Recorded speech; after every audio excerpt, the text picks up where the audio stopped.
Okay, so you're looking for a dog trainer here in Anchorage. It can definitely feel like a huge task, right? Well, we're going to walk through exactly how to find that perfect match for you and your pup. I mean, if you've ever tried to get your dog to walk calmly on an icy sidewalk, or, just ignore a moose that's decided your yard is its new favorite salad bar, you get it. Training a dog here is just different. So, let's start right there. What exactly makes training a dog in Anchorage so unique? Yeah, things like moose encounters, super slick sidewalks in winter, and all the people and bikes on trails like the Coastal Trail, that's just a normal Tuesday for us.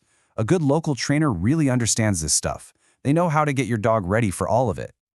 Okay, so keeping all those local quirks in mind, what's the very first thing you should be looking for in a trainer? Well, it really all starts with their training philosophy. You're going to hear this term a lot, positive reinforcement. And for good reason. It's the most effective and, frankly, the kindest way to train.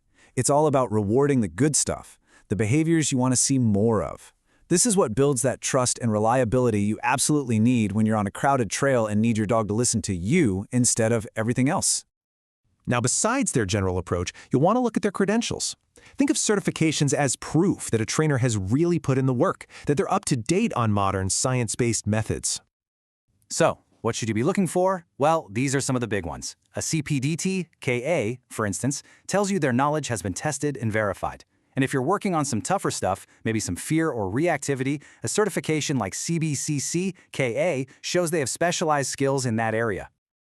All right, next up, let's talk about the different ways you can do the training. We need to find a format that actually fits your life and your dog's specific needs. For the most part, you're looking at two main choices: private in-home lessons or group classes.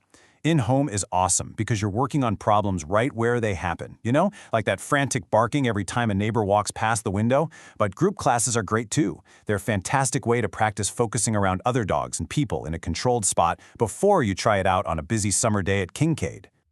So, let's talk money. What can you expect to pay?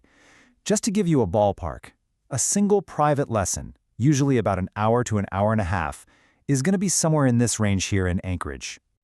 And if we look at the bigger picture, for different kinds of packages, this chart gives you a pretty good idea of the averages.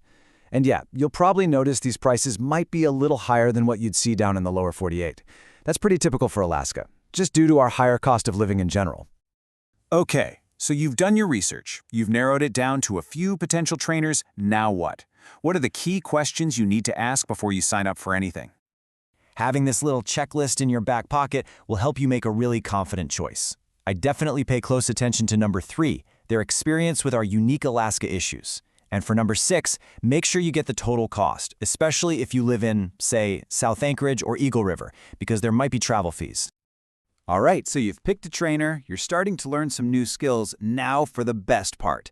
It's time to take all that hard work and put it into practice out in the real world. But before you head out the door, it's always a good idea to have a quick reminder of the local rules. The big one is the leash law. Your dog needs to be on a leash that's 6 feet or shorter pretty much everywhere in public, trails, parks, sidewalks, unless you're in a specific designated dog park. So where are the best spots to go practice? Places like the Coastal Trail or Kincaid are just perfect for practicing that loose leash walking.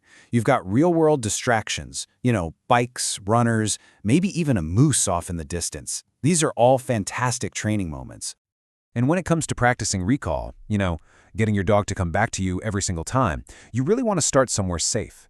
These fenced-in dog parks are the perfect place to build that skill until you're both 100% confident. Because in the end, this is what it's all about. It's not just about having a dog that behaves better.